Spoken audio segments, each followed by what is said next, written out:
दूर दूर तक फैली सुरक्षा अब और भी मजबूत होने वाली है। वैसे ही अब भारत की सुरक्षा के क्षेत्र में एक नया हिटमैन आ गया है, जिसका नाम है मिशन सुदर्शन चक्र। यह एक ऐसा प्रोजेक्ट है जो दुश्मन की चाल को अंतरिक्ष से ही पकड़ लेगा और फिर लेजर हथियार की मदद से उन्हें आसमान में ही मिटा देगा। आज हम आपको मिशन सुदर्शन चक्र से जुड़ी 3 सबसे अहम बातें बताने जा रहे हैं। पहला, इस मिशन के तहत पूरे देश में लगभग 6000 से 7000 तक आधुनिक रडार तैनात किए जाएंगे। ये रडार हर समय आसमान पर नजर रखेंगे और किसी भी संदिग्ध वस्तु जैसे दुश्मन के विमान, मिसाइल या ड्रोन को तुरंत पहचान देंगे। दूसरा, भारत अब अपनी सुरक्षा में उपग्रह यानी कि सैटेलाइट को भी शामिल करने जा रहा है, यानी अंतरिक्ष से ही दुश्मन के मिसाइल प्रक्षेपण का पता लगाया जाएगा। यह पहली बार होगा जब भारत अपने एयर डिफेंस सिस्टम के लिए सैटेलाइट तकनीक का इस्तेमाल करेगा। तीसरा, इस मिशन में शामिल होने डायरेक्ट एनर्जी वेपन जो पारंपरिक मिसाइल के बजाय लेजर बीम का इस्तेमाल करके दुश्मन के हथियार को हवा में ही कम कर देंगे। फिलहाल भारत के पास लेजर तकनीक से केवल ड्रोन हमलों को रोकने की क्षमता है, लेकिन आने वाले वर्षों में यह प्रणाली मिसाइलों को भी हवा में नष्ट करने में सक्षम होगी। अब समझते हैं कि भगवान श्री कृष्ण ने सुदर्शन चक्र से प्रेरित यह पूरा सिस्टम काम कैसे करेगा। पहला चरण, इसमें रडार और सैटेलाइट शामिल होंगे। यह दोनों तकनीकें मिलकर हर दिशा से आने वाले खतरों पर रियल टाइम में पता लगाएंगे और 2030 तक भारत लगभग 52 नए सैटेलाइट लॉन्च करेगा, जिसमें एक विशाल निगरानी नेटवर्क तैयार हो। वर्तमान में अमेरिका, रूस और चीन ही ऐसी क्षमता रखते हैं और भारत इस तकनीक को अपनाने वाला दुनिया का चौथा देश बन गया है। ये सैटेलाइट किसी भी क्षेत्र पर लगातार नजर रखेंगे और जैसे ही कोई मिसाइल लॉन्च होगा उसे तुरंत अंतरिक्ष से डिटेक्ट कर लेंगे। सैकड़ों किलोमीटर ऊंचाई पर मौजूद ये उपग्रह कुछ ही पलों में चेतावनी को नियंत्रित केंद्र तक पहुंचा देगी। दूसरा चरण, इस चरण में लेजर हथियार सक्रिय होंगे जो सटीक समय पर दुश्मन के हथियार को ध्वस्त कर देंगे। तीसरा चरण, इसमें मिसाइल, इंटरसेप्ट और एंटी ड्रोन सिस्टम होंगे जो दुश्मन के हमलों को कई परतों वाली सुरक्षा प्रणाली से नाकाम करेगी। इस प्रकार मिशन सुदर्शन चक्र में बहुस्तरीय सुरक्षा कवच दिया जा रहा है। अब जानिए अंतरिक्ष से निगरानी के 3 बड़े रास्ते। वर्तमान में भारत का S-400 air defence system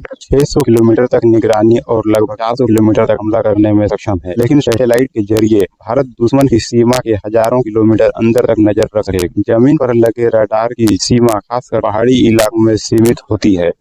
Himalaya जैसे क्षेत्र के पार देखना मुश्किल होता है, जबकि सैटेलाइट यह काम आसानी से कर सकती है। जमीन पर लगे रडार को निशाना बनाना आसान होता है, लेकिन अंतरिक्ष में मौजूद उपग्रहों को गिराना बेहद कठिन है। दुनिया में अभी सिर्फ लगभग 10 से 12 एंटी सैटेलाइट मिसाइल तकनीक है और पाकिस्तान उनमें शामिल नहीं है। चीन के पास ऐसी क्षमता जरूर है, यानी मिशन सुदर्शन चक्र के तहत भारत 2 बड़ी तकनीक विकसित कर रहा है। पहली, अंतरिक्ष से निगरानी करने वाला सैटेलाइट। दूसरा, भविष्य की लेजर हथियार। आपको याद होगा कि 15 अगस्त को प्रधानमंत्री मोदी ने इस मिशन की घोषणा की। इन सैटेलाइट और लेजर वेपन को भारत के वैज्ञानिक देश में ही विकसित कर रहे हैं। इजराइल पहले ही एक ऐसा लेजर सिस्टम बना चुका है जो बहुत कम लागत में मिसाइल, ड्रोन और रॉकेट को हवा में नष्ट कर देता है। वहीं चीन ने भी हाल ही में अपने लेजर हथियार को सैन्य परेड में प्रदर्शित किया। बहुत जल्द भारत के पास भी आधुनिक तकनीक होगा जो हमारी सुरक्षा को और मजबूत बनाएगा। आप में से कई लोग अक्सर सोचे होंगे कि सरकार आकाश के पैसे का इस्तेमाल कहाँ करती है। इसका जवाब आपको तब मिलता है जब कोई संकट आता है। जब कोई देश हमला करता है तब समझ